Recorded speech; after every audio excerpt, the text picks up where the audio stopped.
um cumprimento bem especial à Cris Melo, Cris do Salão.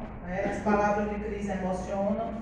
Não tem como a gente tocar num assunto tão delicado e não se emocionar, né, presidente? Hoje pela manhã, inclusive, quando nós nos reunimos nesta casa, no seu gabinete, a gente chegou a tocar de novo nesse ponto da casa de passagem, Cris. Tanto a mesma diretora da Câmara como a bancada de oposição esteve reunida com o promotor de justiça e a nossa principal pauta não foi, presidente Socorro, foi exatamente uma casa de passagem para Tavira. Eu vou terminar os cumprimentos para a gente poder entrar mais nessa discussão. Gostaria também de fazer um cumprimento bem especial aos que nos escutam de casa. Rodrigo da Auto Center, suplente de vereador da nossa coligação, Rony, que está agora na Multilimpo, trabalhando, Vaninha da Jureminha e todos que estão acompanhando os trabalhos dessa casa aqui nas galerias. É sempre um prazer poder ter essas galerias cheias para acompanhar as discussões e o trabalho do vereador. Adelmo fez uma colocação bem interessante, ele diz assim: não julguem o Conselho Tutelar, não julguem o Conselho Tutelar de omisso.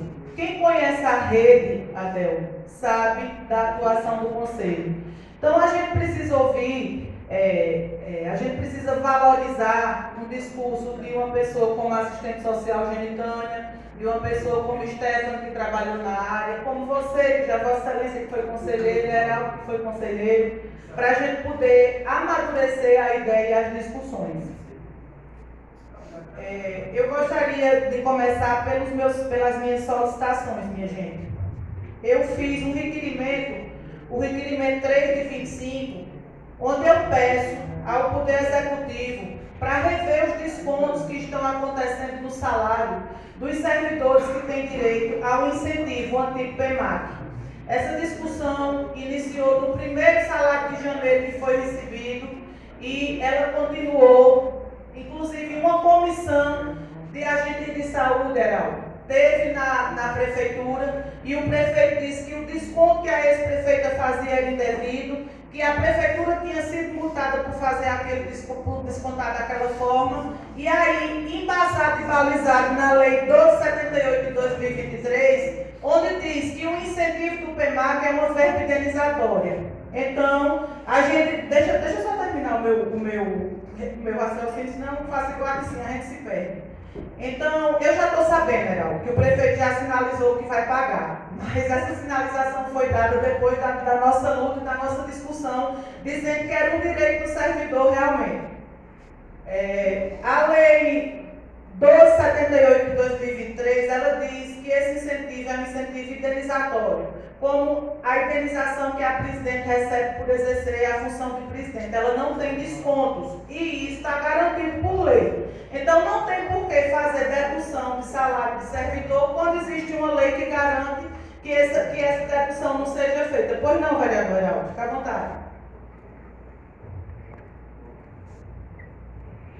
Obrigado pela parte cedida, vereadora doutora Nelly. Eu quero, Vossa Excelência já é conhecedora, hoje alguns agentes de saúde ligou para a minha pessoa, inclusive falaram que hoje ia comparecer à sessão aqui à noite. E quando eu falei com o Clecinho, eu disse: vou dar uma ligadinha para o prefeito. Quando eu liguei para Flávio, ele disse: vou me sentar com o João Guilherme, daqui a pouquinho eu dou a resposta. E no caso a gestão municipal viu que tem uma lei, e no caso aí tinha sido descontado errôneo, né? Mas que aí garantiu que está resolvendo o problema. Inclusive ele mesmo ligou para Paulo, ligou para os agentes de saúde e falou que estava resolvida a situação. Obrigado pela parte. Obrigada, Heraldo. Então eu vou fazer outra solicitação em relação aos agentes de saúde da Vossa Excelência, porque eu fazendo não resolve não, porque eu passei 50 dias pedindo, mostrando a lei e nada foi resolvido.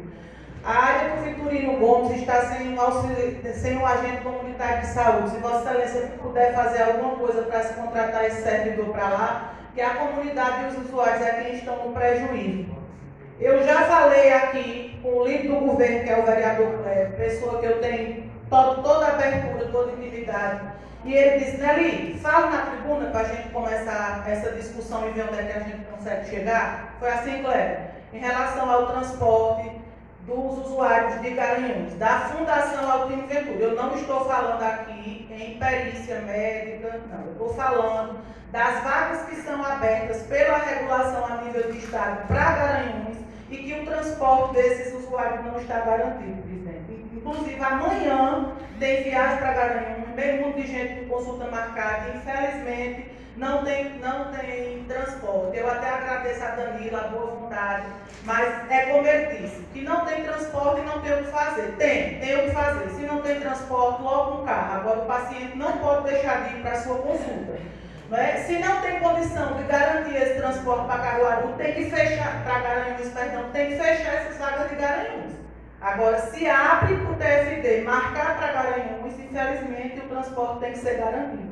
A gente entende as demandas, a gente entende que Itabira é longe dos grandes centros, mas alguma providência tem que ser tomada. Ou fecha as vagas de Garanhuns ou garante o transporte para esses usuários.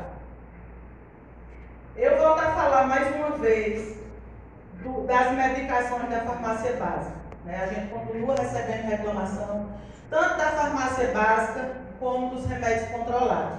Então, eu gostaria mais uma vez de pedir a sensibilidade da gestão. Eu acho que tem colegas que estão mais embasados no assunto do que eu, em relação à necessidade desses remédios pelos usuários. O maior termômetro para saber se está tendo a oferta do serviço ou não é a reclamação. Nenhum usuário procura você, Vossa Excelência, para dizer que não está tendo a oferta de um serviço se ela estiver acontecendo. E normalmente, quando eu trago a demanda para cá, eu já tenho ligado para quem é do setor responsável para saber se a demanda realmente, hoje mesmo, liguei para a Álvaro, que é do setor de transporte escolar. Meu amigo, essa rota aqui, o transporte está acontecendo? Está, né? Está passando assim, assim, assim, assim. Muito obrigada. Você me autoriza que eu mando o seu áudio para essa mãe que disse que o transporte não está passando? Autorizo, mandei. Pronto, doutora, amanhã eu vou ficar lá olhando, ver se o carro passa. Eu digo, pois vai mais cedo, espere mais um pouco, porque o responsável disse que o transporte está passando.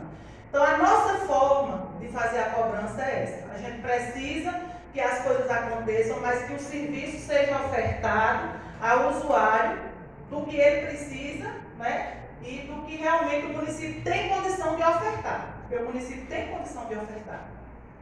E para finalizar, minha gente, eu fui pega essa semana, olhando lá, portal da AMUP, não sei se vocês chegaram a ver, o processo 10 de 2025, a eu não sei nem dizer o nome, inexigibilidade 4 de 2025, galera. Valbeagra, advogado, bem conceituado, mestre e doutor em direito eleitoral. Uma dispensa de licitação, eu vou dizer o nome assim que é mais fácil de eu falar. Uma dispensa de licitação no dia 18, no valor de R$180 mil, certo? Mas o nosso município não já tinha feito 3 dispensas de licitação com advogado? O nosso município não tem um procurador jurídico, muito competente por sinal? O nosso município não tem um assessor, um advogado que é assessor das licitações, que é Dr. Augusto Santa Cruz Valadares? O nosso município não tem um advogado do CREAS, aí precisou fazer uma dispensa de licitação para contratar Valbeagra, né? Para as ações do Supremo Tribunal de Justiça e Supremo Tribunal Federal. Vocês sabem quem é Valbeagra? Que bom que vocês sabem. Valbeagra é o advogado particular do prefeito do nosso município. Inclusive, qualquer pessoa que queira ter acesso ao processo que está em andamento em Brasília, pode olhar lá quem é o advogado. É Valbeagra, é o escritório do doutor Valbeagra.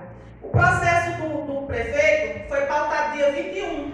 Dia 18, essa dispensa de licitação aconteceu. Eu já precisei de advogado, um monte, já precisei. Inclusive, já precisei de advogado para me defender de quando ordenei despesa nessa casa. E eu paguei do meu bolso. Pergunta a João Batista, o escritório do doutor João Batista, se eu paguei do meu bolso.